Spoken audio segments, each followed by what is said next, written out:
Hey farm friends, my name's Georgia from Grow My Goodness here in the beautiful Bay of Plenty, New Zealand.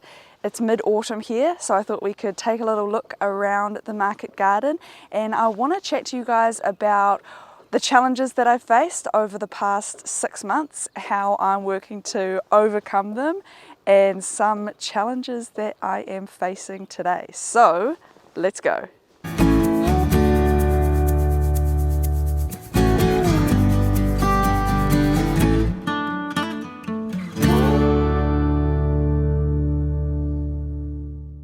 Last time we were up in this area of the garden, I had a big pile of compost here.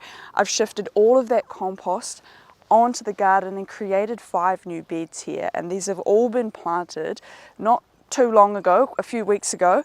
I didn't use cardboard in this area because I had this area underneath silage tarps, so it killed off all of the lawn. But the lawn and the weeds are so persistent, they are starting to come back in the pathways here. So I need to get on top of this before it gets out of control. But the beds themselves are not too bad. Probably could have done with using some cardboard or some wood chips in the pathways just to smother these weeds. Some things that I'm growing at the moment are spinach. I haven't had great success with spinach at the moment, but this spinach is looking really good. My first 2 beds of spinach that I grew, they got completely smashed by rabbits. Like, they were coming up, they were looking beautiful, and then it was like one day I went in and had a look at them and they were just completely gone. So it was a complete fail. This is looking really good. I was almost tempted to start harvesting off it, but I'm gonna wait until it's looking nice and lush so it has a really good chance to get a second cut off it. I've got some pea shoots that have been underneath the board for a few days now. It's time to get the board off those.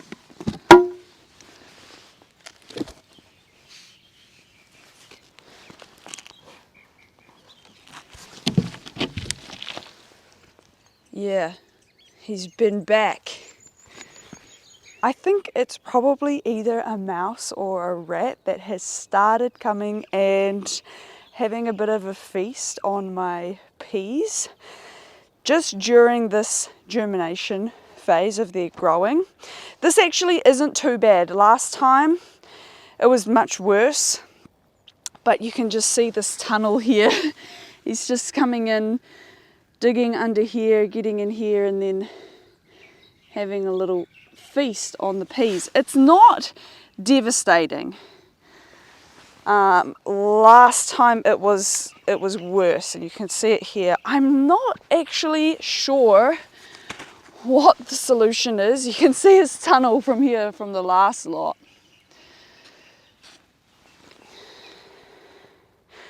I'm still going to get a good harvest off these. So these are about 3 days away from harvest, and then these will be the following weeks. It's definitely getting cooler and the days are getting shorter, so by the time we get to winter, these will take twice as long as they normally take. They're about 12 days in the summer, and then about a few weeks in the winter. I'm just putting this shade cloth over them. In the middle of the day it's quite sunny. I'm not always up here able to water them, so it helps retain a little bit of that moisture in the soil and also stops the birds coming to eat them. So the pest pressure is definitely a bit of a struggle at the moment. Putting nets over things helps, and I'm not sure what the solution is for my mouse. And right here next to those peas I've got a bed of lettuce. Well, it's really half a bed of lettuce now, and you can see here's one of the lettuce right here. We have a big problem with poo geckos. I didn't put this on right away. I find that it's easier to water them without this on, but the downside of that is that the poo geckos come along and they just pluck seedlings out of the ground. They live in swamps and it's what they do. They pull things up and check to see if there's anything living in the roots that they would like to eat. So unfortunately I am missing a lot of lettuce from this bed. I've got more lettuce started, so I think we'll be okay, but lettuce has been something that has really been challenging to grow over summer. It's growing a lot better now that the temperature's cooled down, but I definitely went from having an abundance of lettuce in the spring to not being able to keep up with the demand over summer. Been sowing lettuce every week. I've been sowing more lettuce so that I have a little bit of an oversupply to try and fill in the gaps when I do have problems like this. But I think now I just need to be making sure that I'm really vigilant and putting these covers over the lettuce and protecting them from the rabbits and the poo geckos. Statice is one of the last remaining flowers in the market garden. We did grow zinnias and scabiosa, also some cosmos, and of course sunflowers.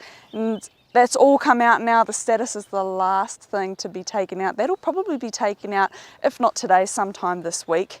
We've been hanging on to it for as long as possible because we've been drying it.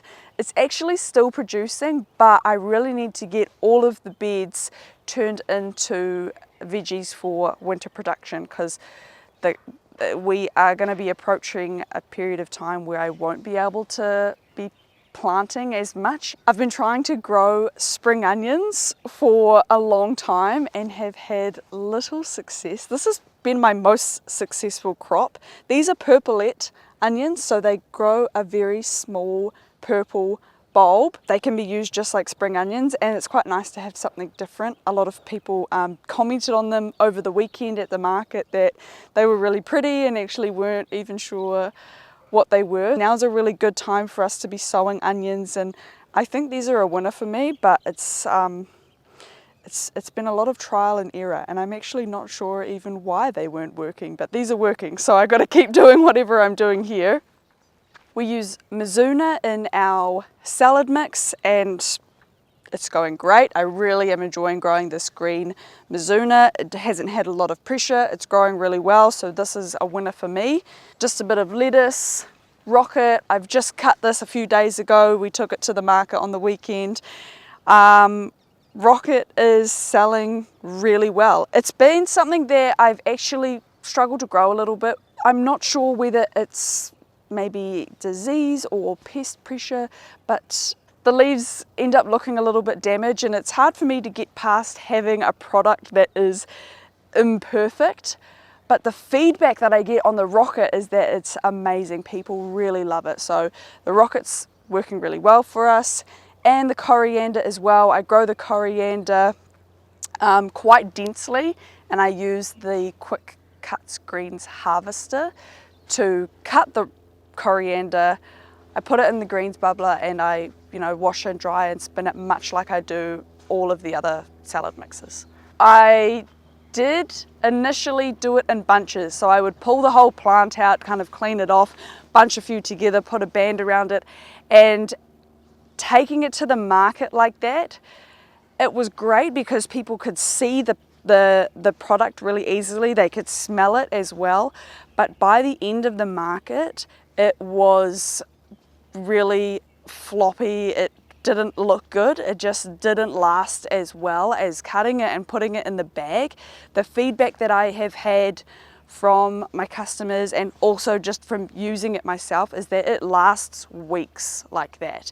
I find it really difficult to get the product to last when I take the whole plant. I have seen other farmers that do it like that and they say it lasts ages. I'm not sure what the difference is, but I really struggle to get it to last like that. Even putting that in a bag, I find that cutting it just gets a much better shelf life.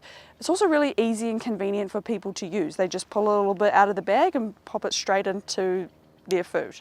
So this is the way that I really like doing it. I find it works really well. I'll perhaps revisit doing it in bunches in the future, but for now, cutting it and growing it like this, it's working good.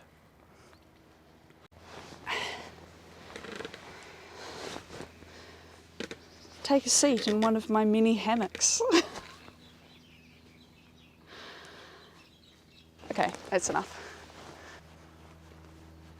After quitting my job and then working in the garden full time for about 6 months now, I really was expecting to just dive into this and get everything under control, get the successions under control, get the sales avenues all organized, but I think that it's going to take me longer than that, definitely. Like, that was probably a little bit naive of me to expect that I would be in 6 months in a different place. Looking back, how far I have come, I have absolutely improved, but I've still got a long ways to go. And it's funny because you think that you get on top of everything, like particularly with the succession planting, and then 4 weeks later, the daylight hours are different, the temperature's different, things are taking different lengths of time to germinate, the weather changes, so it's constantly changing and evolving. I have had a few weeks where I've been short on something or I haven't had something. So the turnips, I've been growing turnips for as long as I've started this garden, which was about 3 years ago. And I started delivering to the Falls Retreat restaurant, and they have been taking turnips almost every week, which was awesome.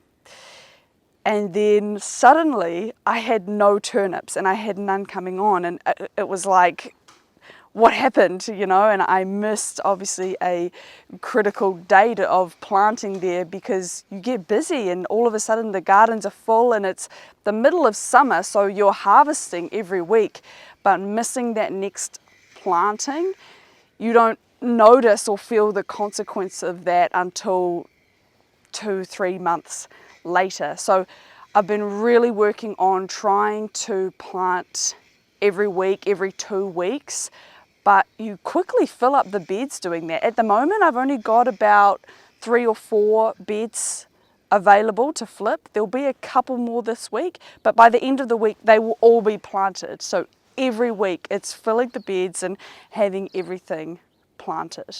We've been doing a lot of greens. I find that the greens for the salad mix, and then also a couple of herb greens like the rocket and the coriander, they work really well for us, and they grow really well here, and we absolutely have customers who want these type of things. So I've been trying to plant them every week. I've got a couple here. This is my next bed of rocket, which looks amazing. And then I took a break from growing komatsuna. I'm bringing that back for the winter salad mix. Beet leaf is a new one for us. That goes in the salad mix. And carrots. I had a couple of weeks where I was missing carrots, and every week I had customers coming to the market and saying, no carrots, where are the carrots? So I've been really trying to keep on top of planting the carrots. I've talked about this area of the garden a little bit. This is an area where I find things don't grow as expected. Sometimes things are great, sometimes things don't go so well. This bed of rocket here is a good example of that. I haven't harvested this bed at all yet, and these patches of it, they just are not looking good. The main difference, I think, between this bed of rocket and that bed of rocket, this is just a theory, but I added a lot of compost, a really thick layer to that bed. I definitely added some to this bed, but not as much. So I think when I flip this bed over, I'm going to add a really thick layer of compost and see if that improves the situation here.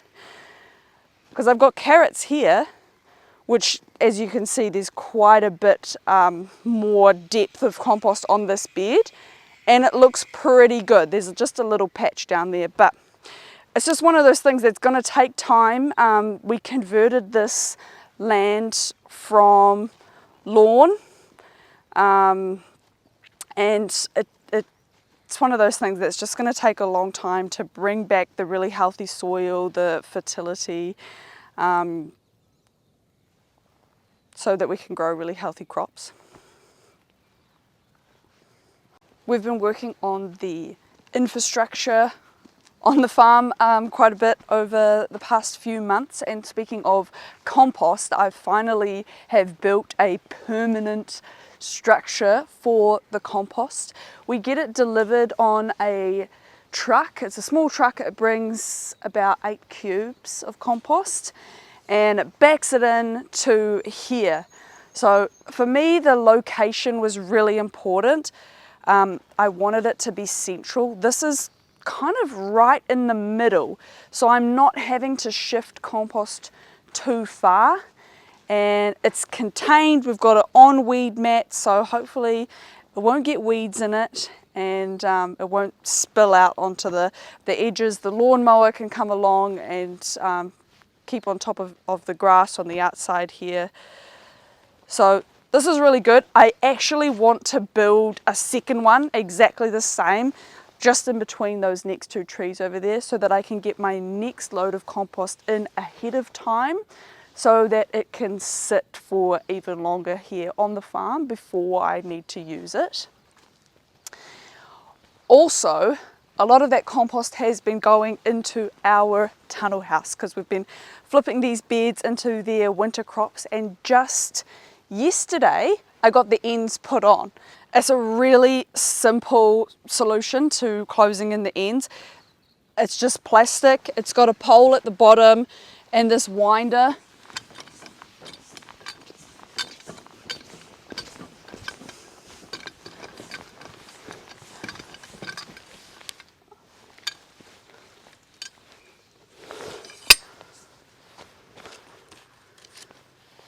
Easy. I didn't want something that was going to be really complicated, because I knew that I was going to be up here opening it and closing it every day.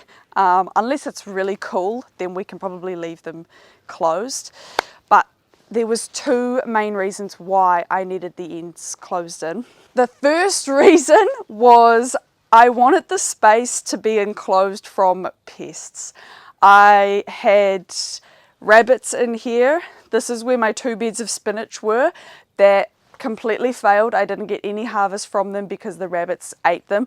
This was also a bed of lettuce, which I got a very small harvest from before I decided that it was just time to clear it out. They had just completely eaten them. There's other beds. I think that they just liked coming in here because it's close to some bushes down the back. It's close to the trees on the side. It's also safe and warm in here. So of course they wanted to come in here and eat everything. So closing it in, I've got some gaps on the side that I am going to work on getting those closed as well, just in case the rabbits decide to hop through there.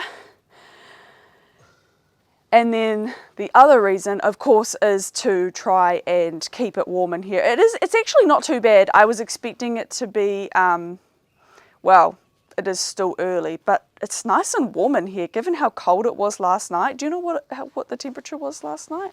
So it's 9 o'clock and the temperature is 12 degrees. It's definitely not 12 degrees in here.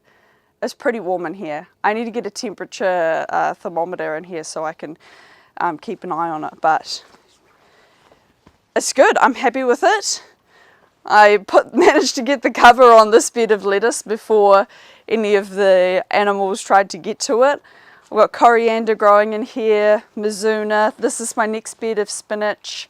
We're growing celery as well.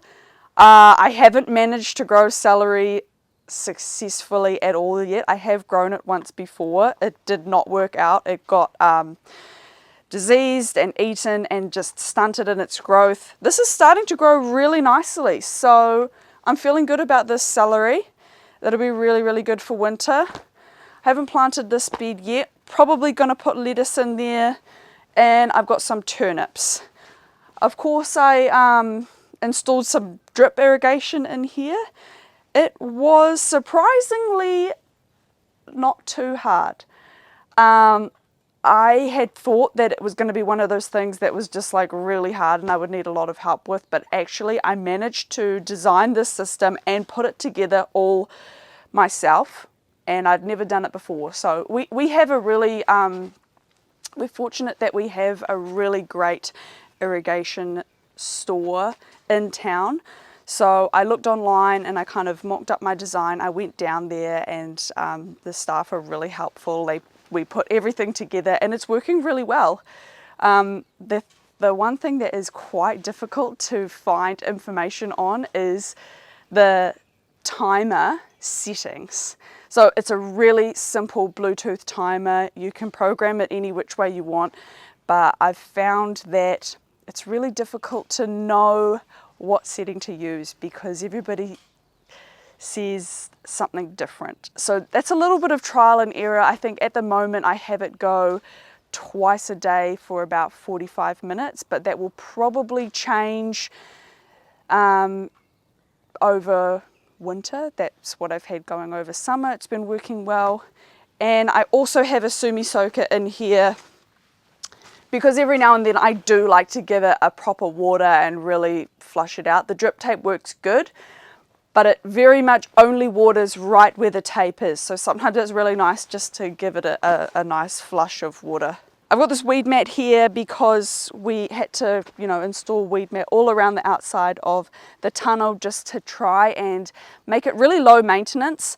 So I've got the weed mat, it's not quite finished yet, it's just loose here. I need to pin it down and roll it out the rest of the way. I'm just going to roll it straight across this existing weed mat because it's got a few holes and tears in it, so just adding another layer on top of that and tidy it up around our irrigation ports. So that's my next little project. I've also got the other side to finish, but the weed mat definitely helps with the edge of the beds and just keeping everything nice and tidy. I've got some carrots here. I try to grow baby carrots. These carrots have turned into just regular sized giant carrots. Actually, that's not a bad looking carrot at all. That's beautiful. However, baby carrots are a lot better. These look terrible. Actually, somebody asked me just on the weekend, oh, how do you grow such beautiful carrots? And it's like, well, we grow all sorts of carrots, but we bring these ones to the market. These ones tend to not make the cut. It's just, I don't know, the timing, not putting too much fertilizer into the soil. So we use like blood and bone fertilizer, except I have learnt not to do that for carrots. Otherwise, you end up with really bushy tops and not very much carrot. When the tops get so bushy like this and then you get a heavy rain, it really creates a mess in there. So this is not one of my most successful beds of carrots. It's hard growing carrots. Those are pretty. About 9 months ago, we started putting in some Proteas. We really love Proteas, and it's so nice to have a flower over winter when all of the summer annuals are finished. We have absolutely had some challenges with these. Sourcing these king white Proteas was really difficult. We had to get these retail. We couldn't get them wholesale. There just wasn't enough in the country. So we just started off with a few. We are planning to have a go at propagating them.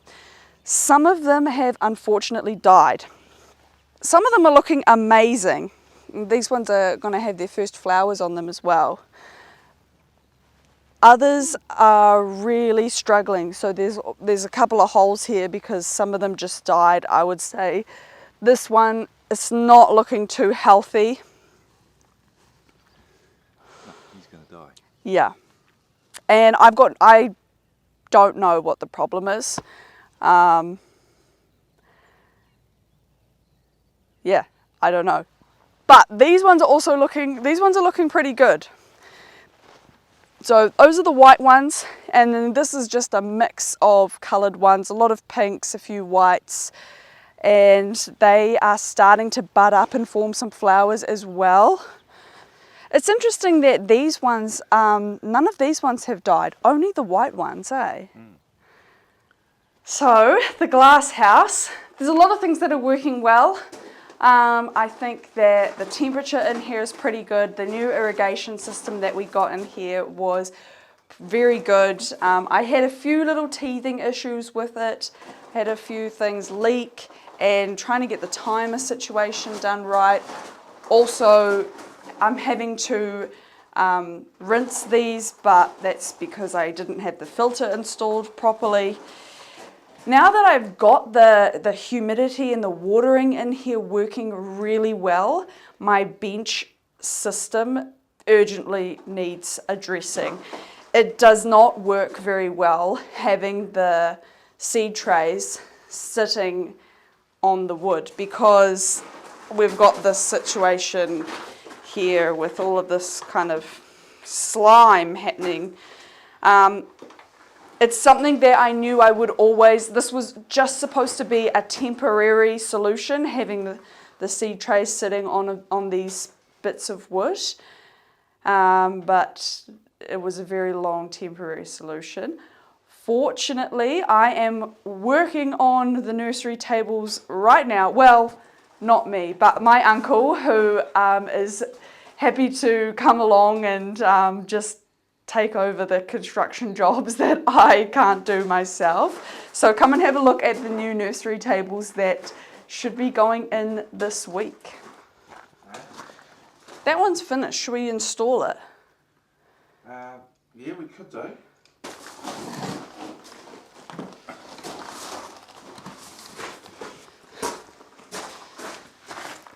Ooh, slimy.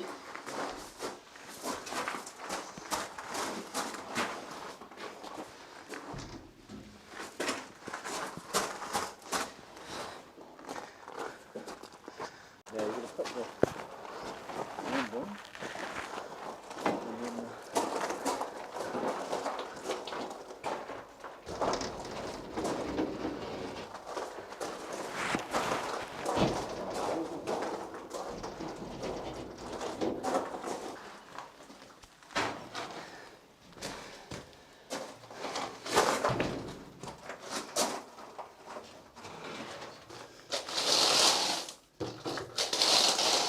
Get the rake a bit flatter. Yeah. Beautiful.